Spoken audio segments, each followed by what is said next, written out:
चलिए शुरू करते हैं एक कहानी विक्रम की जुबानी। एक साधु महात्मा अपने चेले के साथ कहीं जा रहे थे। रास्ते में एक नदी पड़ती है। साधु महात्मा की नजर नदी के ऊपर पड़ती है। चेला देखता है कि गुरुदेव जो है वो नदी की तरफ देख रहे हैं। नदी में जल बह रहा है और इतना शानदार, इतना साफ सुथरा कि गुरुजी कहते हैं पानी बहुत अच्छा है। और नदी बहती जाती है और गुरु और चेला आगे की ओर निकल जाते हैं। जैसे नदी के थोड़ा सा आगे निकलने के बाद गुरु जो है वो अपने चेले से बोलते हैं कि उस नदी से पानी भरकर लेकर आओ बर्तन में। तो बोलता है गुरुदेव आप मुझे पहले बोलते, नदी जब पास में थी, अब जब हम नदी से काफी दूर आ गए हैं तो आप कह रहे हैं पानी लेकर आओ। कि नहीं, मुझे पानी अभी पीना है और मुझे अभी याद आया कि पानी पीना है और बर्तन खाली हो गया। तो चेला बोलता है ठीक है गुरुदेव, जो आपका आदेश। और चेला जो है वो बर्तन लेकर नदी के वहां जाता है तो देखता है कि जो नदी पहले कल कल बह रही थी, साफ सुथरा पानी था, स्वच्छ निर्मल जल था, अब वहां पर एक बैलगाड़ी निकल चुकी है और पानी जो है वो गंदा हो गया है।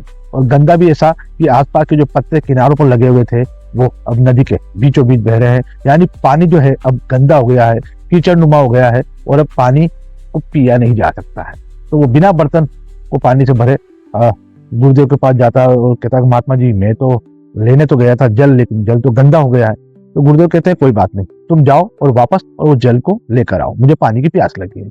वो वापस जाता है चेला और देखता है कि ये तो पानी जो है अभी भी गंदा है। वापस गुरुदेव के पास जाता है और बोलता है कि ये मैं कैसे लेकर आता हूँ, तो पानी गंदा है। तो गुरुदेव उस पर नाराज होते हैं और कहते हैं कि मेरा सिर्फ यही कहना है कि अब अगर तुम पानी लेने जा रहे हो तो तब तक पानी मत लेकर आना जब तक पानी साफ ना हो जाए।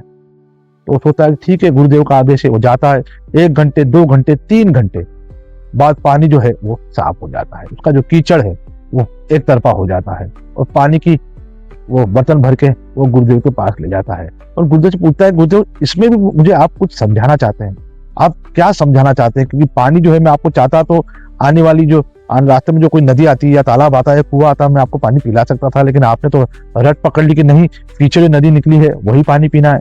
तो गुरुदेव ने तो समझाया कि जीवन में ऐसे घटनाक्रम बार बार आएंगे कि कहीं आपको सब कुछ साफ सुथरा मिलेगा और कहीं कहीं आपको हो सकता है गंदगी मिले, कचरा मिले, कीचड़ मिले।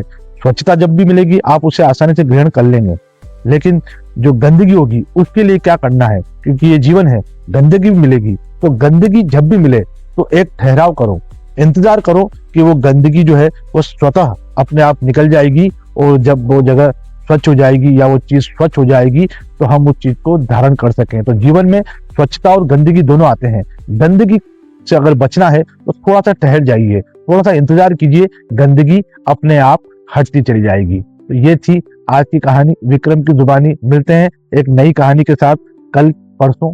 धन्यवाद।